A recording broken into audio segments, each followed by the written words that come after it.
আসসালামু আলাইকুম রহমতুল্লাহ। প্রিয় শিক্ষার্থী ভাই বোনেরা, আশা করি আপনারা সবাই ভালো আছেন। আমি ইয়াহিয়া মাহমুদ। আমাদের ইউটিউব চ্যানেল ফেইথফুল টিউবে আজকের ক্লাসে আপনাদের সবাইকে স্বাগতম। দর্শক, আজকে আমরা ইবতিদায়ী পঞ্চম শ্রেণীর আরবি বই থেকে আদ-দারসুস সানি বুনিয়াল ইসলাম ও আলা খামসিন এই কবিতাটি আপনাদেরকে পড়ে শোনাবো। তো আমরা প্রত্যেক দিন বলি, প্রত্যেকটা পাঠ পড়ার পূর্বে, প্রত্যেকটা অধ্যায় পড়ার পূর্বে প্রথম হচ্ছে আমাদের যে কাজটা সেটা হচ্ছে শব্দার্থ জানা। কারণ আপনি যদি শব্দার্থ না জানেন তাহলে আপনি কিন্তু সেই পাঠটা পড়ে বুঝবেন না, কিংবা আপনি হচ্ছে পাঠের অর্থ করতে পারবেন না। যেমন একটা এখানে হচ্ছে আরকান অর্থ কী যদি আপনি না জানেন, হয়তো আমি জানি সেটা হচ্ছে স্তম্ভসমূহ। প্রথম কাজ হচ্ছে আপনার আল কালিমাতু মানাহা, শব্দ এবং অর্থ জানা। মাআনিল মুফরাদাত, অর্থাৎ ভোকাবুলারি শব্দভাণ্ডার আপনাকে জানতে হবে। বুনিয়া অর্থ প্রতিষ্ঠিত হয়েছে, প্রথম শব্দ। আরকান অর্থ স্তম্ভসমূহ। ইকামাতুন অর্থ প্রতিষ্ঠা করে একটা মাস্টার। ইতাউন অর্থ প্রদান করা। শাহাদাতুন অর্থ সাক্ষ্য দেওয়া। আল বাইত অর্থ ঘর। এখানে আল বাইত, এখানে আলিফ লাম দ্বারা নির্দিষ্ট মারিফা বোঝাচ্ছে, সেটা হচ্ছে আল্লাহ তাআলার ঘর। ইস্তাতা অর্থ সক্ষম হয় বা সে সক্ষম হয়েছে। এভাবে লা আবুদু, আমি ইবাদত করি না বা করবো না। আল কাউনু মানে বিশ্বজগৎ। রাসূলি মানে আমার রাসূল। তাহলে আমরা এখন কবিতাটা পড়তে পারি। এখানে কবিতার নাম হচ্ছে বুনিয়াল ইসলাম ও আলা খামসিন। এখানে একটা বৃক্ষ রয়েছে, সেটার নাম আরকানুল ইসলাম। ইসলাম আরকান হচ্ছে স্তম্ভসমূহ। আরকানুল ইসলাম মানে ইসলামের স্তম্ভসমূহ দিয়ে একটা বৃক্ষ রয়েছে, যেটার হচ্ছে আমরা দেখতে পাচ্ছি সেটা হচ্ছে 5টা ডালপালা রয়েছে। সেখানে ইকামাতুসসালাহ, নামাজ কায়েম করা। ইতাউজ যাকাত, যাকাত আদায় করা। সওম রমাদান মাসে রোজা রাখা।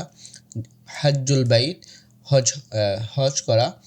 তারপর শাহাদাতু আল্লাহ ইলাহা ইল্লাল্লাহ ওয়া আন্না মুহাম্মাদুর রাসূলুল্লাহ। এখানে একটা দৃশ্য বা একটা গাছের আকৃতিতে সেটা ইসলামের যে 5টা স্তম্ভ সেগুলোকে এখানে ফুটে তোলা হয়েছে।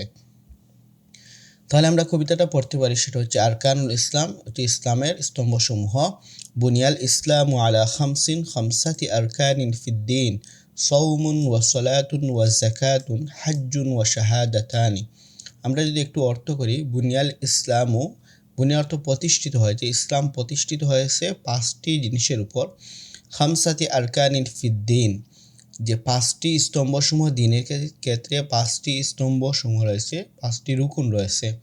5টা রুকুন কি? সওমুন, রোজা, যেটা হচ্ছে আমাদের সামনে 2-1 দিন পর রমজান মাস আসতেছে, সেটা হচ্ছে রোজা। তারপর হচ্ছে সলাত, নামাজ আদায় করা। যাকাত হচ্ছে যা হচ্ছে নেশাব পরিমাণ মাল রয়েছে তার হচ্ছে যাকাত আদায় করতে হবে।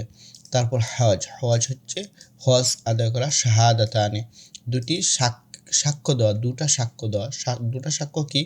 শাহাদাতু আল্লাহ ইলাহা ইল্লাল্লাহ, যে আল্লাহ ছাড়া কোনো ইলাহ নেই, কোনো মাবুদ নেই, সাক্ষ্য দেওয়া। এবং আরও সাক্ষ্য দেওয়া ওয়া আন্না মুহাম্মাদুর রাসূলুল্লাহ, এবং এটা সাক্ষ্য দেওয়া যে মুহাম্মদ সাল্লাল্লাহু আলাইহি ওয়াসাল্লাম আল্লাহর রাসূল। তারপর হচ্ছে ইকামাতুস সালাহ ওয়া ইতাউজ যাকাত। ইকামাতুস সালাতি ওয়া ইতাউজ যাকাত, এভাবে পড়া যায়। এখানে ইকামাতুস সালাহ ওয়া ইতাউজ যাকাত এভাবে পড়ব, অর্থাৎ নমাজ কায়েম করা এবং যাকাত আদায় করা। ও সাওমু রমাদান, রমজানে রোজা রাখা। ও হাজ্জুল বাইত, হজ আদায় করা।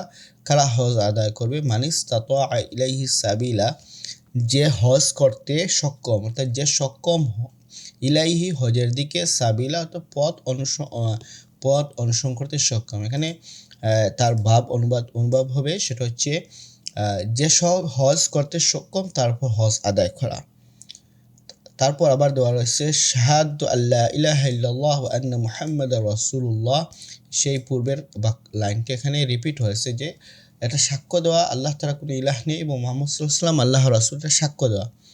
লা আ'বুদু ফিল কাউনি ইল্লাল্লাহ, লা আ'বুদু, আমি ইবাদত করব না বা করি না, এই বিশ্বজগতে আল্লাহ ছাড়া কারো ইবাদত করব না। ওয়া রাসূলি লিল বাশারি হুদাও, লিল বাশার মানে হচ্ছে মানুষের জন্য, মানব জাতির জন্য, আর আমার রাসূল হচ্ছেন মানব জাতির জন্য হেদায়েত স্বরূপ, এরকম।